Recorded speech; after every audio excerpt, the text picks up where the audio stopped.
You can't keep saying violent crime is down, but the murder rate's up.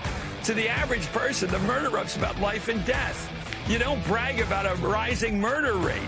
And the Democrats are falling into the trap of defending what's indefensible. It's a trap. Yes, it's a trap. They're getting dumber and dumber with each rotation of the earth. They're getting done. It was Chris Matthews. They brought him back. Was he ogling women in the newsroom and trying to grope them? And then Mika, Mo Yarborough's semi-inflatable flotation device of a third wife. You can't go around bragging about how great crime is when murders are off the charts in third world and 50 times what they are in London. Okay, 40 times what they are in London. I remember when Marion Barry, then mayor of Washington, D.C., who I voted for, I think he won because I voted for him, famously said, outside of the killings, D.C. has one of the lowest crime rates in the country. If you don't count murder, it's not that bad. Marion Barry said that. And he said it again, if you take out the killings, Washington actually has a very low crime rate. Marion Barry, who definitely smoked crack with Hunter Biden because, they had the opportunity. What are you going to do? All right, we've got a great deal more news to get to because the news is a wacky, wacky place. And, we've got, and that was Chris Matthews on MSDNC with Mika, and that means only one show. We actually do have one Joe Scarborough soundbite, don't we? Mo Yarborough. Where's that one, Michael? It's right in there. Maxine Waters, haven't gotten to Maxine Waters yet about civil war in the United States of America. But let's go to Mo Yarborough, Joe Scarborough on MSDNC. They pay him millions to be an idiot and a propagandist for the Democrat Party. The propaganda department for the Democrat Party pays a lot of money out to their minions. Really, Republicans should do a better job of doing the same. It's amazing. Morning joke on his little-watched cable television show. I don't care what the crime statistics say. Crime has been a problem in this city for the 32 years I've been living inside and outside of the city. It's just, even now, Meek and I, we're talking to somebody who lives in the city. These are all Democrats. Unlike you. Who said, our friends won't walk more than 3 blocks in D.C. More than night. 3. It's very dangerous there. Hey, you figured that out, did you? It seems kind of dangerous to you, does it? And your Democrat friends, just amazing. And all of his friends are liberals, and they're not really friends, let's face it. They're just people that use other people, and then he uses them in return.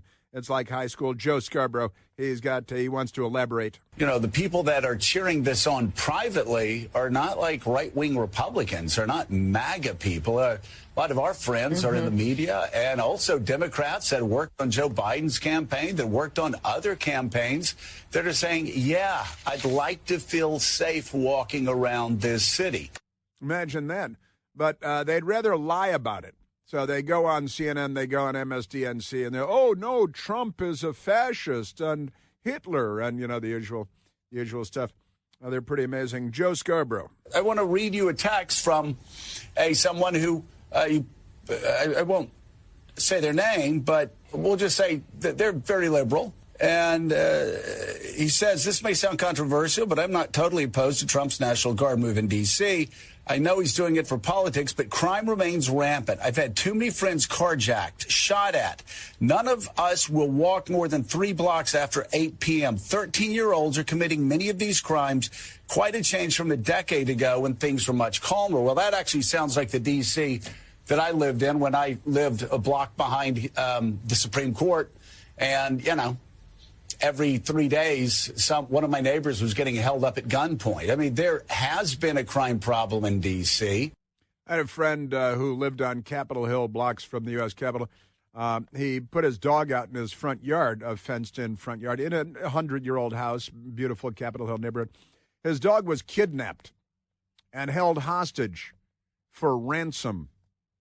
It was after that incident that he decided he was going to move out of that neighborhood and do a civilized part of Washington, D.C., and those are diminishing because the Democrats are putting homeless shelters in all of the nicest neighborhoods in Washington because they want their, just out of prison baby daddies to show up looking for mommy and the kids and all that stuff because they're good at destroying everything. Just amazing. Yeah, and they're all getting robbed. But then they show up in public and they lie to you. They just lie and they lie. And says Joe, he lies, says, what does he still live in D.C.? And the Simone Sanders, left-wing MSNBC type who worked for Bernie Sanders, is there with Mo Yarbrough and the gang. D.C., there has been a problem in D.C. It's not as bad as it was 2 or 3 years ago, but it's not as safe as Manhattan. It's not as safe as the nation's capital should be. By the way, I've lived in D.C. for 32 years. No, you haven't. I can go chapter and verse if you'd like me to. He hasn't lived here for a year. They do their show from Florida with a Washington backdrop, and it's a big lie. Even when they're I talk about this all the time, even when they're sitting silently, they're lying. And they're lying with the fake Washington backdrop behind them while they sit in Florida doing their fake show. Isn't that amazing? And the Democrats, they lie to themselves. They lie to each other. I talk about it all the time. I mean, again, the backdrop is a lie. They're not in Washington. They're in Florida. When they're sitting silently in a car at a red light, they're thinking lies. Joe Scarborough. This is an interesting thing where I'll hear, I actually heard from a reporter when this has happened going, well, if he doesn't overreach, this is actually a good thing for quality of life, et cetera, et cetera, et cetera, because D.C. right now, I had this happen to my family, and I had that. And they go down the list, and then saw him tweet something completely different. It's not so your friends are liars. They lie to you, and then they lie in tweets because you're leftists. And you can't believe a damn syllable that comes out of your festering gobs, as the boys at Monty Python like to say. Abby Phillip pretends to be a reporter at CNN talking about President Trump. Oh, no, fighting crime. Good evening. I'm Abby Phillip in New York. Let's get right to what America's talking about. Donald Trump makes himself Batman, and the nation's capital is Gotham City. The president of the United States has declared himself crime fighter in chief. And the media has declared themselves to be, as an extension, an engorged appendage on the body politic of the Democrat Party. They are the pro-crime lobby, the pro-murder lobby. They're fighting for more crime and more murder. They've made it kind of chic. The Washington, D.C. Police Department, Metropolitan Police, police union, and the union chairman is Greg Pemberton. And Greg Pemberton had to point out, because it's true, and I talked about it yesterday, a police commander, Metropolitan Police Department, Washington, D.C., was suspended, I believe, without pay a few months ago now, because I had it in front of me yesterday, but because they're told when they find somebody, shooting a 3-year-old with a 9mm gun through their bedroom window, that you downgrade that to, attempted disruption of neighborhood ambiance. Rather than attempted murder of a 3-year-old sleeping in her bed. And the chairman of the D.C. Police Union, Greg Pemberton. I think there's a potentially a drop from where we were in 2023. I think that there's a possibility that crime has come down. But the department is reporting that in 2024, crime went down 35%, violent crime. And then again, another 25% through August of this year. That is preposterous to suggest that cumulatively we've seen 60+% drops in violent crime from where we were in 23, because we're out on the street. We know the calls we're responding to. And they're lying. The police department is tampering because there are Democrats involved, and they love murder, and they love crime, and they love lying. So this is perfect for them, isn't it? I mean, this is their wheelhouse right here. Judge Jeanine Pirro is now the U.S. attorney in the District of Columbia, and she has agreed that she will start prosecuting crimes just to, break ranks with the Democrat Party. Martin, you should trust police hailing the drop in crime rates at the end of April. What changed? It's never enough. This changed. It's never enough. You tell these families crime has dropped. You tell the kid who was just beat the hell and back with a severe concussion and a broken nose, crime is down. No, that falls on deaf ears. And my ears are deaf to that. And that's why I fight the fight. Her ears are deaf to that. She's not listening to that hooey. So once again, the government lies to us. In D.C., the Democrats run the police department.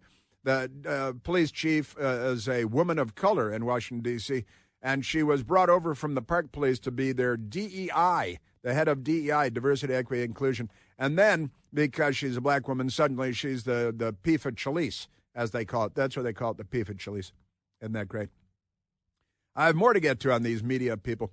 And the homeless encampments in Washington, D.C. And things are already happening, big things coming up. But right now, you know what it is? Mailbag. It's mailbag time.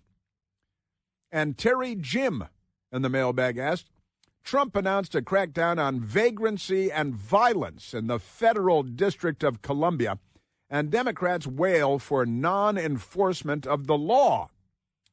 And Terry Jim asked, is there any 80-20 issue that Democrats will join with the 80% side? I've got to say, it's a fair question because most people are against crime. But the Democratic Party, writ large, the leadership, they're for crime. Now, the headline of the Washington Times today on the front page above the fold, Feds make first arrests in D.C. takeover. Park Police clear out 70 homeless camps, offer choice of treatment or shelter. Now, isn't that exactly what we should have been doing for years and years and years? And the Democrats know, throw the homeless out on the street and let them be eaten by dogs. Let them die and we'll go pick up the remnants. But Terry Jim, no, honestly, they're on the wrong side of gender, 14 genders and transgender kids. They're on the wrong side of everything. They're the left. High Watt Orange asks, Chris, why don't any of the D.C. police, Trump takeover protesters, why don't they take their protest walk down Martin Luther King Boulevard in southeast Washington, D.C., very high crime area where Trayon White is the city councilman. Why don't they? High Watt Orange, good question. They have their little fake protests on the safest, most heavily policed parts of Washington, D.C., and if they went down Martin Luther King Boulevard in crime-ridden Anacostia, the media wouldn't cover it. The cameras wouldn't go there. The pencils and notepads wouldn't go. They stay in the safest part of the city because they know it's too dangerous while they're lying in a group about, oh, you don't enforce the law. There's no crime problem in Washington. They lie every time they make a noise. Anna asks, how much is Chris going to love walking around D.C. with his best girl once Trump gets it all cleaned up and straightened out? I love that question, Anna, and I think it's a great question. We'll enjoy it more than we already do. And we do enjoy walking around the city. We know where we're going, and we know where not to go, and we keep our eyes peeled. And we wear body armor and carry multiple firearms. Just kidding. We don't really wear body armor and carry multiple firearms. We don't. We just drive in a Humvee with light armor. I kid. I don't do that either. But we are going to try it. It's good. We're looking forward, and we're already hearing from people. You know, the place where I went, where you're normally mobbed by homeless people, I was told by a young woman yesterday. Went there yesterday, no mob of homeless people.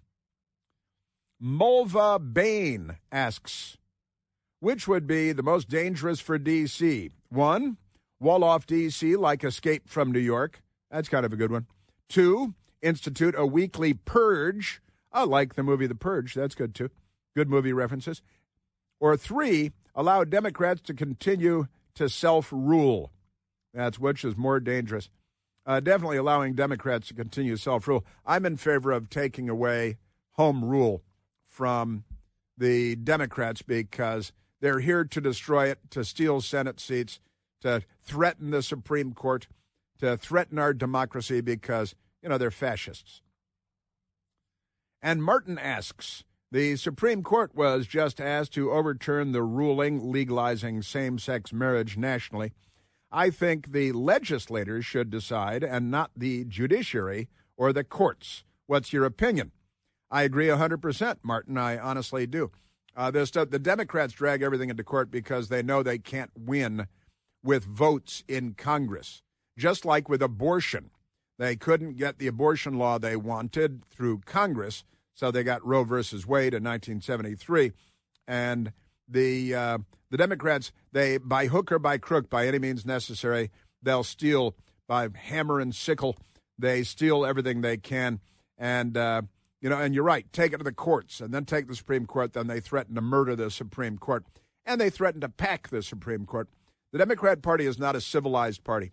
It's a violent party, a militant party, a criminal party, a dangerous party. And I'm going to get to Maxine Waters in a couple of minutes, too. And that is our mailbag for today. Now, I want to talk to you about living a better digital life here in the United States of America in 2025 with one of our newest partners who we like very much, WebRoot.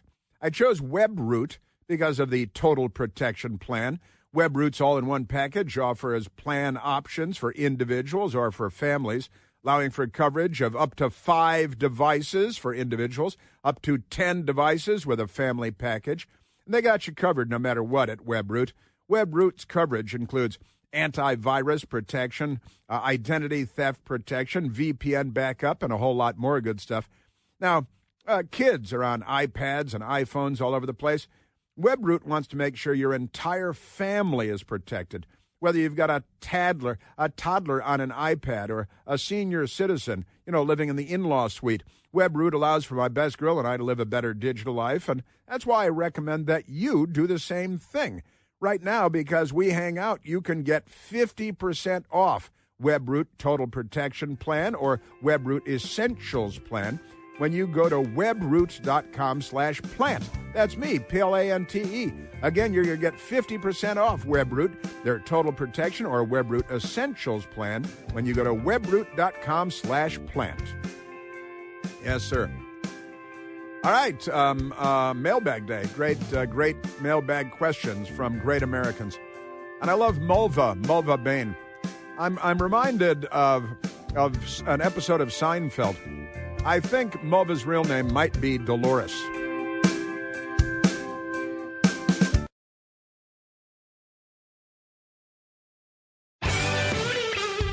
I've got a crazy story. I didn't see this one coming.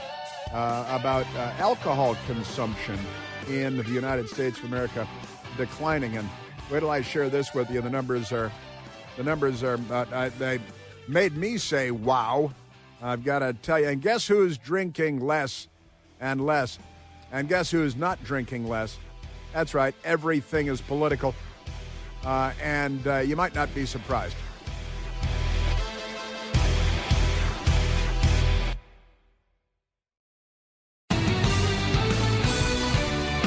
I hope to get to the mayor of Baltimore, who's another left-wing lunatic, sitting down with Democrat frontman Jake Tapper at CNN. But before we get to that, I just want to... Maxine Waters is a Democrat congresswoman from California. She is attacking President Trump for fighting crime because Maxine Waters is pro-crime. She's pro-murder. I know this by her actions, by her deeds, and she does everything she can in her power to fight for policies that will lead to more murder and more crime. Maxine Waters also flashing back to the old days and longing for the days of Jefferson Davis and the Democrat Party's Confederate States of America. Words mean nothing. Actions mean everything.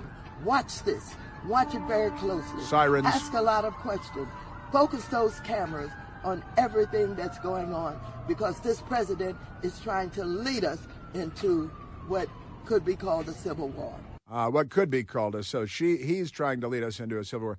That's a threat coming from this extremely unintelligent, horribly dim-witted, inarticulate Democrat member of Congress who's been sent back to Washington by her constituents more times than she can count. Maxine Waters. And it's a civil war. Trump is leading us into civil war. The Democrat Party gave us the first American Civil War, and now they're warming up, it may look like. Maxine Waters back in March of this year I think she can't get this out of her head. I'm going to tell you what I'm worried about. What? I'm worried that Trump is on the edge of creating a civil war. Ah, yes. He alluded to it more than once. Sure. He alluded to the fact that if he did not get reelected, that there could be a civil war. That's a lie. You know what responsibility that places on us? It places the responsibilities on us to live and do like Dr. Martin Luther King told us to do. He taught us to organize and to protest, but he taught us nonviolence. Uh-huh. And then Martin Luther King was shot and killed in Memphis by a Democrat who had been volunteering for Democrat Governor George Wallace's presidential campaign. And then, of course, you got to keep in mind that President Trump was shot by a Democrat. Congressman Steve Scalise was shot by a Democrat who wanted to, and he was a Bernie Sanders campaign volunteer. And 3 Republican presidents have been assassinated, 1 Democrat president assassinated, and he was assassinated by a communist. And, of course, you know, Ronald Reagan was shot and Gerald Ford was shot at twice. And the Democrats, and here they are with the Civil War rhetoric from member of Congress. They like the violence. They love violence. They're a violent political organization. If you see anybody from that cabinet, you get out and you create a crowd. And you push back on them. And you tell them they're not welcome anymore, anywhere. Yeah, the Democrat Party. I got an idea. Stop shooting people. How about that? That'd be a good start for the Democrat Party. Have you heard any Democrats say that out loud? Stop shooting. Stop firebombing governors' mansions. Stop firebombing police stations and courthouses and police cars and police officers. How about that? Learn something. I know. I'm just kidding. It's only rhetorical. Caroline Leavitt yesterday at the White House. She's the White House press secretary, and she's wonderful. And talking about the fact it's front page of the Washington Times today, Feds make first arrests in D.C. takeover. Park police clear 70 homeless camps. That's not 70 homeless people.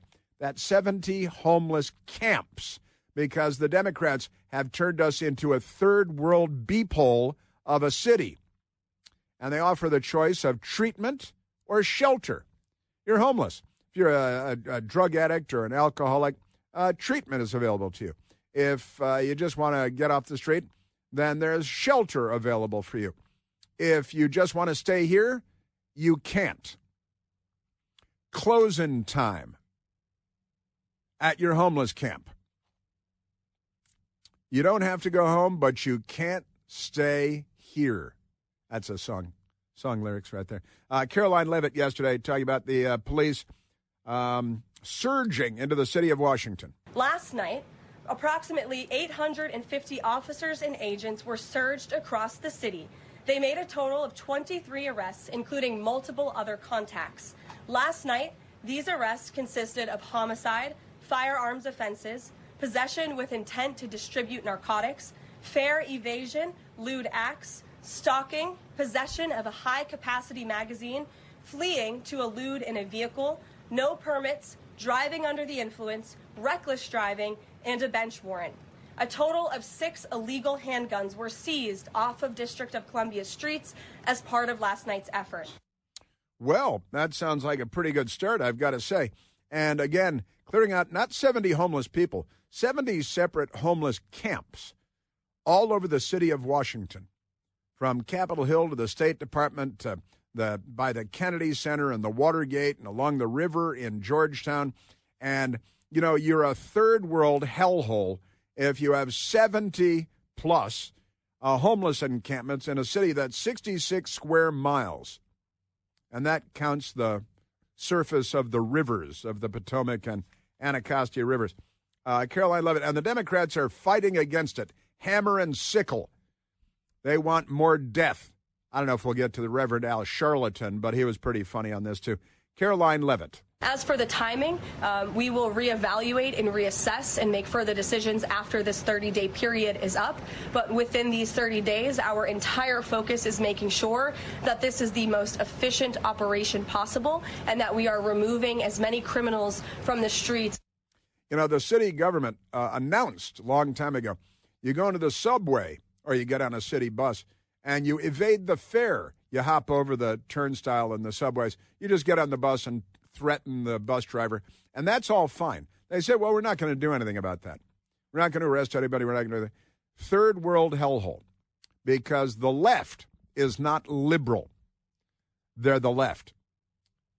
And Matt Delaney at the Washington Times, National Guard troops put boots on the ground, popular turn of phrase, boots on the ground, in the nation's capital Tuesday, as the White House shared its first batch of federal arrests and warned the city's homeless that they could face jail time amid President Trump's takeover of the district's policing.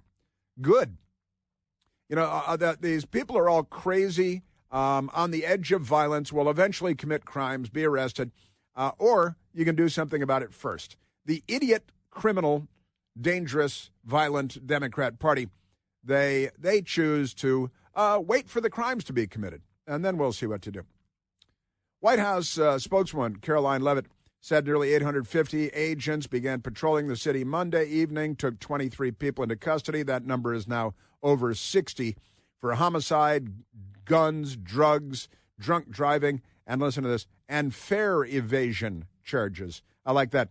Broken windows policing, right? Rudy Giuliani, New York. Police Chief Bratton. We know how to do this, but they've erased history. Just amazing. Caroline Leavitt. The president is very much still interested in working with Congress to address many of the issues that have plagued Washington, D.C., such as the cashless bail policy, which has been a complete disaster for the city. Juvenile delinquency is another major problem in the city that Congress can address. So I know Congress is on recess right now. When they get back to work to Washington, this president looks forward to having these conversations with our friends on Capitol Hill.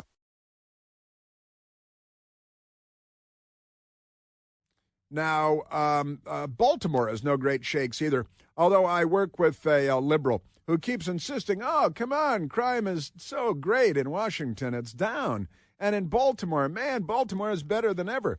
There are hardly any murders in Baltimore anymore. Let's go to number 13. Jake Tapper had the mayor of Baltimore on his television show, and he's a left-wing Democrat, of course. And his name is Brandon Scott. Brandon Scott. And he's a black guy. And he's wearing a T-shirt, and he's not shaved, and he looks like he hasn't showered in days. Looks like he hasn't had a haircut in months.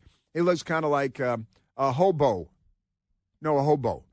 And like a homeless person. And he's on with Jake Tapper. And there's a Baltimore Sun story that appeared yesterday, or I think day before yesterday now. But the Baltimore Sun story is about what is going on in Baltimore. The headline is Trapped in Baltimore, ? Trapped crime, drugs, and high taxes push residents to the brink. And they tell personalized stories and stuff. And Jake Tapper, having the Democrat mayor, Brandon Scott, on, said, you know, this Baltimore Sun story looks like bad news for Baltimore. You're turning it into a filthy third world murderous, blood-sopped hellhole. I'm sure you read the article in the Baltimore Sun yesterday. He did talking about how so many Baltimore residents don't recognize their neighborhoods anymore, and they're also stuck. They can't leave. The report says, quote, a 77-year-old woman from Curtis Bay who asked to remain anonymous due to threats she's received from drug dealers on her block compared the morning drug traffic to a fast food drive-through. When a real estate agent assessed her property about a month and a half ago, she said the agent told her, I can't sell this house with that, referring to the 10 or 12 people involved in the drug market loitering across the street. I'm going to get hurt one day. I know I am, she said. What do you say to those residents of Baltimore who may think that citing falling crime statistics glosses over some of the harsher day-to-day realities and needs that they have to their lives in Baltimore, need for things to change even further in terms of just regular drug trafficking? He says, screw him. He doesn't care. And you got 10 or 12 drug traffickers in front of this old woman's house. It's in the Baltimore Sun story. And here's the Democrat mayor of Baltimore, Brandon Scott. Yeah, so we're only having that discussion because the president is having that discussion. And this I want to be very clear. I didn't read the Baltimore Sun article. I don't read it because they're a part of the president's propaganda machine. So I don't read that. I didn't read it. I don't read my local paper, the Baltimore Sun, in Baltimore when I'm the mayor of Baltimore because it's part of President Trump's propaganda machine. He should be... there should be an emergency meeting to remove him from office just for that response. That is completely demented.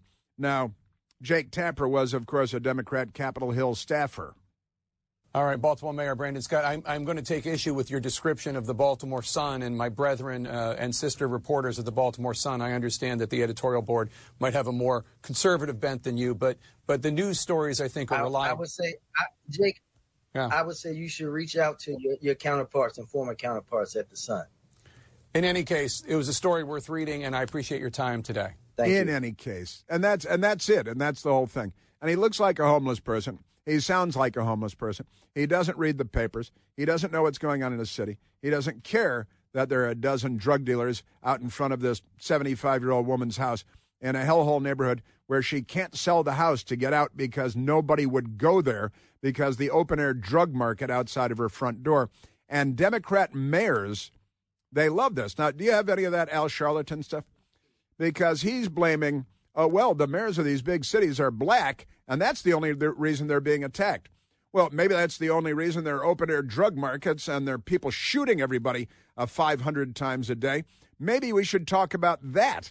Maybe we should talk about the fact that the black homicide rate is 7 to 10 times what it is for white people. Maybe we should talk about that. Mr. President, you've named other cities, New York, Chicago, Los Angeles, Oakland, all cities with black mayors. Is that your calculus here, Mr. President? Why you don't see people are hurting and I named some cities that are white and say, let's go in these cities. I'll meet you there, Mr. President. Why are you only having a segregated intervention?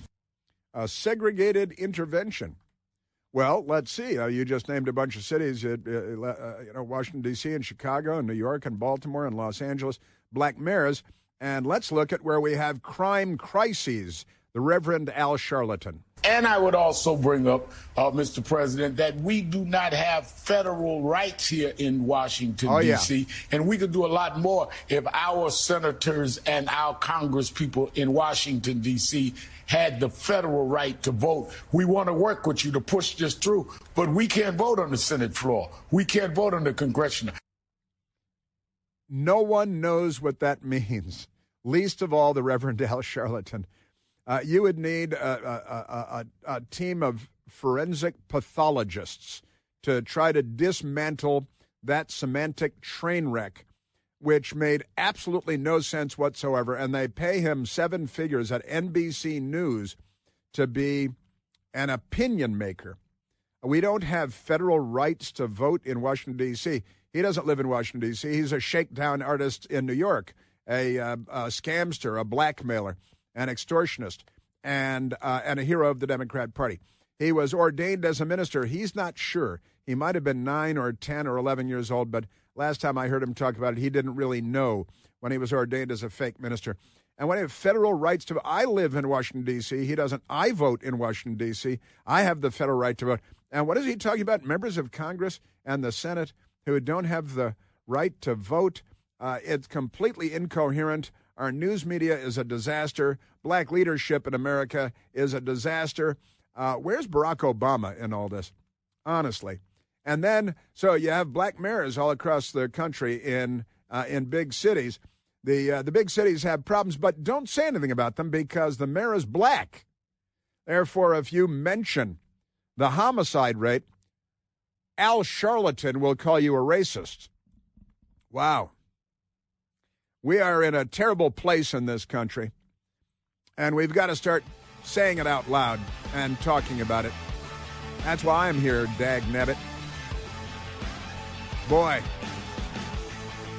talk about closing time. The end of the world is near. And getting the homeless crazy people off the sidewalks, they're against that, too. I have to be the most inept charlatan in the country.